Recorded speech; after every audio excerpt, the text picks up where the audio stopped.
ಮನೆ ಮುಂದೊಂದು ಹೂ ಆಗಿದೆ, ಅದ್ರ ಸಾರ್ಥಕ್ಯ ಎಲ್ಲಿದೆ ಅಂತ. ಅದಕ್ಕೆ ವಾಸನೆ ಗೊತ್ತಾಗುತ್ತೋ ಇಲ್ಲೋ ಗೊತ್ತಿಲ್ಲ ನನಗೆ. ಆದರೆ ಹೂ ಆಗಿದೆ ಅಂತ ಸುತ್ತಮುತ್ತಿರೋರು ಗೊತ್ತಾಗುತ್ತೆ. ಹೂ ಇದೆ ನೋಡ್ರಿ, ವಾಸನೆ ಬರ್ತಾ ಇದೆಯಲ್ಲೋ ಮಲ್ಲಿಗೆ ಹೂ. ಅದಕ್ಕೆ ಒಂದು ಮಲ್ಲಿಗೆ ಹೋಗಿತ್ತು ಮನೇಲಿ ತೂಗು ಹಾಕ್ಬಿಡಿ ಗುಟಕ್ಕೆ, ಆ ಕೋಣೆ ತುಂಬ ವಾಸನೆ ಇರುತ್ತೆ. ಒಂದು 4 ತಾಸಿಗೆ ಒಣಗೋಗುತ್ತೆ ಅದು, ಏನೂ ಪ್ರಯೋಜನ ಇಲ್ಲ ಅದು.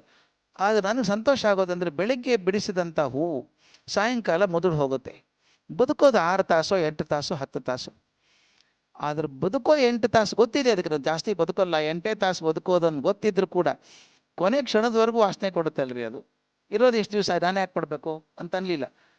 ಆ ಹೂವೇ ಸಂಭ್ರಮದಲ್ಲಿ ಇರಬೇಕಾದ್ರೆ 60-70 ವರ್ಷ ಬದುಕುವಂಥ ನಾವ್ಯಾಕ್ರಿ ಹೇಳಬೇಕು.